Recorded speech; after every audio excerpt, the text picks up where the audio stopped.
Hello students, hopefully you are fine. Students, in the last lecture we have studied about the characteristics of asexual reproduction, right? So let me revise you very quickly the characteristics again. आपकी revision भी हो जाएगी इससे. So first is a clone formation, then with or without gamete formation, right? Third was uniparental, that only single parent is required in it. कोई variations नहीं आती या हम लिटल वेरिएशंस बोल सकते हैं. नो रेस इम्प्रूवमेंट, याद होगा आपको कि रेस की इम्प्रूवमेंट ज़्यादा नहीं होती है. और इसके अलावा कोई एवोल्यूशन नहीं होती, राइट. और जो लास्ट हमने पॉइंट करा था वो था on the onset of favourable conditions. मैंने आपको पहले ही बता दिया था फेवरेबल कंडीशंस यहाँ पे क्या होंगी. दैट इज़ उसके लिए प्रॉपर फूड अवेलेबल होना, प्रॉपर टेम्परेचर होना, प्रॉपर पीएच होना. तो ये सारी उसके लिए फेवरेबल कंडीशंस हो गई. ये हम बात पहले कर चुके थे कि no new characters arise. Same ही तरह का जीनोटाइप रहता है, करेक्टर्स नए नहीं आते हैं because single parent he involve होता है. और एक चीज़ कि जो सेल डिवीजन एसेक्सुअल रिप्रोडक्शन में इन्वॉल्व होती है बेटा, वो होती है माइटोसिस, राइट. आपने लोअर क्लासेस में या फिर +1 में ही पढ़ा होगा सेल डिवीजन की types, mitosis, meiosis and amitosis. हम यहाँ पे उन सब की बात अभी नहीं करेंगे, हम सब सिर्फ ये बात करेंगे माइटोसिस क्या चीज़ है. बट आपने सुना होगा mitosis means chromosome number remain the same, right.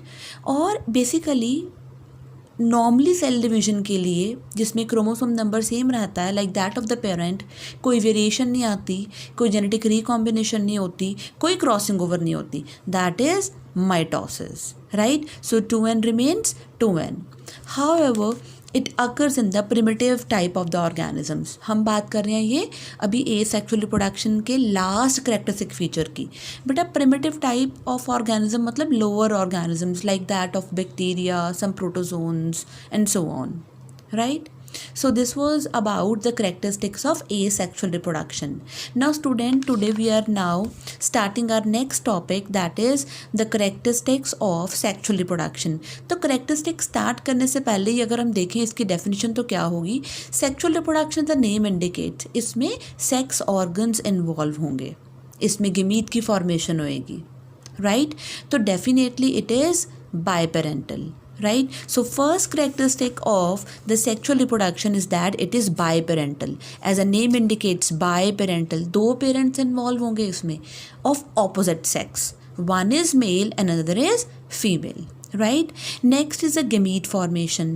Gamete formation is gametes जो है वो बनेंगे like sperms in the male and ovum in the female. और एक चीज़ यहाँ पे बताना बहुत ज़रूरी है कि उन गेमीट्स की फर्टिलाइजेशन ज़रूर होएगी, फ्यूज़न ज़रूर होएगी. शायद आपको याद हो हम बात कर रहे थे एसेक्सुअल रिप्रोडक्शन में गेमीट की फॉर्मेशन तो हो सकती है लेकिन उसकी फर्टिलाइजेशन नहीं हो सकती. लेकिन यहाँ पे जो कंपल्सिव कंडीशन है वो है उसकी फ्यूज़न होना.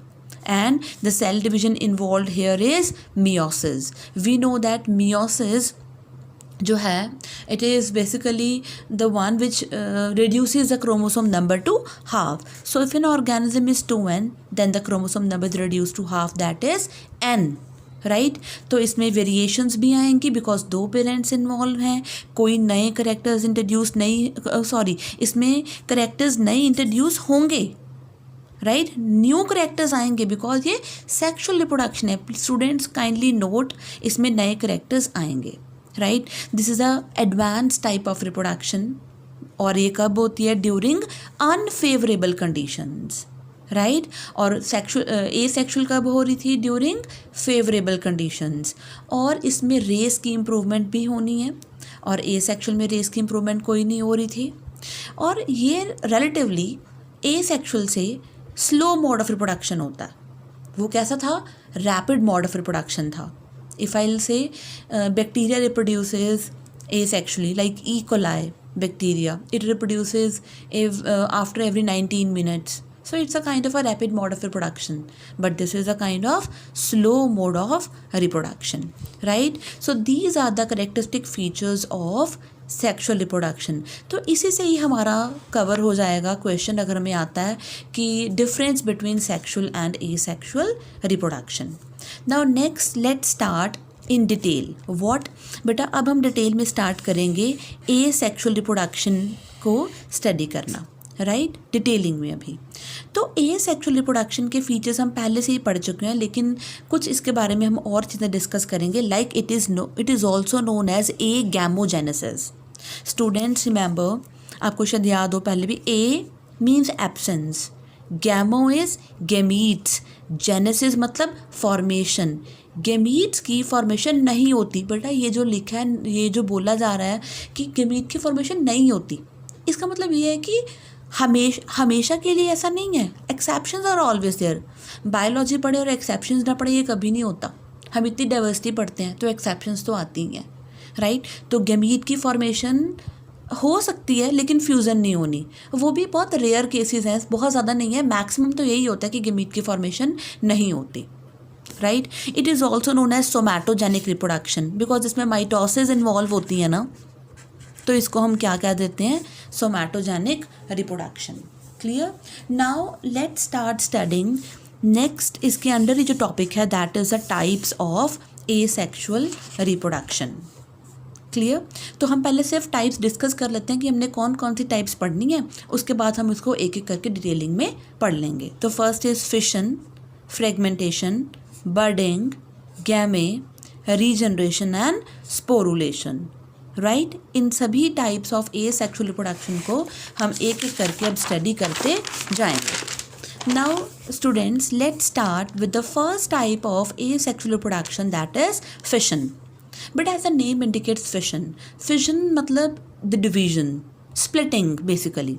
So it is the splitting up of parent into daughters.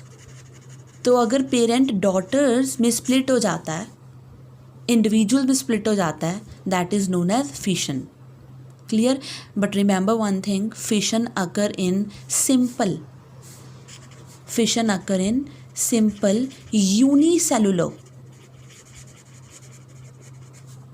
individuals, right? This should kept in mind students that fission occur in simple unicellular individuals. So fission की definition you all know now. Now let's start studying the types of fission. First is binary fission, then multiple fission and then plasmatomy. Binary fission हम छोटे होते से पढ़ते आ रहे हैं. Binary fission is the splitting up of the parent into the two individuals, right? दो में. लेकिन binary fission की भी आगे टाइप्स हैं. See, irregular binary fission, oblique binary fission, transverse binary fission and the longitudinal binary fission. Here the classical example we are taking is that of amoeba. We know that amoeba is a single-celled organism, right? That comes under the kingdom Protista, right? So this is amoeba. Here the nucleus is quite prominent, नज़र आ रहा होगा आपको, and this one is contractile vacuole, right? This is contractile vacuole. Now see, amoeba जब उसने binary fission करनी है, right, तो सी उसने अपने सूडोपोडिया विदड्रॉ कर लिए. देखो पहले कितने अच्छे सूडोपोडिया जो है वो बने हुए हैं, अब it become almost rounded. See nucleus साथ में क्या होने लग गया, देखो इलोंगेट, न्यूक्लियस इलोंगेट्स. और नेक्स्ट स्टेप में देखो न्यूक्लियस डिवाइड हो चुका, न्यूक्लियस डिवाइड होने के बाद ही क्या होएगी, cell body divides. Remember, nucleus की डिवीजन के बाद, after nuclear division, cell body divides, right. तो न्यूक्लियर की डिवीजन के बाद सेल बॉडी क्या करेगी, अब divide, and finally two daughter amoebae they are formed. So this is a kind of binary fission, right? But remember, this is a kind of irregular binary fission students. Irregular क्यों? Because इसमें कोई भी plane of division नहीं है particular, कहीं से भी हो सकती है, right?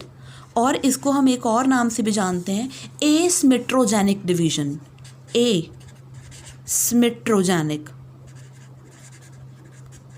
रीज़न, बिकॉज इसमें कोई भी सिमेट्री या प्लेन ऑफ डिवीजन नहीं है. Got it, right? Now next is transverse binary fission. As a name indicates, transverse. तो इसमें क्या होगा, ट्रांसवर्स बाइनरी फिशन में जो प्लेन ऑफ डिवीजन होगा दैट इज ट्रांसवर्स, राइट? यहाँ पे हम जो एग्जांपल ले रहे हैं वो हम ले रहे हैं पैरामीशियम की, राइट? Paramecium is known as slipper animalcule because इसकी जो शेप होती है वो स्लीपर की तरह होती है और इसकी पूरी बॉडी के ऊपर सिलिया होते हैं that help in movement and even help in capturing the food also. आप एक चीज़ और नोट करो, जो पैरामीशियम है बेटा वो न्यूक्लियर डाइमॉर्फिज्म शो करता है। न्यूक्लियर डाइमॉर्फिज्म, डाई मतलब टू, मॉर्फिज्म मतलब उसकी स्ट्रक्चर या शेप्स। इसमें दो न्यूक्लियस हैं, देखो एक तो ये रहा और एक ये रहा। ये जो बिग वाला है that is known as macro nucleus और ये जो स्मॉल वाला है that is known as micro nucleus, right? बेटा इसके मैक्रो न्यूक्लियस में तो होती है amitosis. What? Amitosis. इसकी माइक्रो न्यूक्लियस में होती है माइटोसिस। अब इन दोनों में फ़र्क क्या है? जो माइटोसिस होती है उसमें तो स्पिंडल बनती है, थ्रेड्स बनती हैं जिससे क्रोमोसोम जो है वो अटैच हुए होते हैं, लेकिन ए माइटोसिस में ए एब्सेंस, राइट? माइटोज, थ्रेड नहीं बनते। जो इसका बड़ा न्यूक्लियस होता है वो इसकी मेटाबॉलिक एक्टिविटीज़ को कंट्रोल करता है, लेकिन जो इसका माइक्रो न्यूक्लियस होता है वो उसकी रिप्रोडक्शन को कंट्रोल करता है, राइट? अब देखो पैरामीशियम ने थोड़ी थोड़ी कंस्ट्रिक्शन डेवलप कर ली। सी कंस्ट्रिक्शन मतलब डीप होती जा रही है उसकी बॉडी के सेंटर से, देखो ट्रांसवर्स प्लेन ऑफ डिवीजन ऐसे होता जाएगा अभी। और सी न्यूक्लियस जो है वो इलोंगेट होना शुरू हो गया, कौन सा? मैक्रो वाला भी और माइक्रो वाला दोनों इलोंगेट होने शुरू हो गए। And finally constriction deepens and divides the nucleus into two. See, so each daughter paramecium has its own macro as well as micronucleus. See the both paramecium.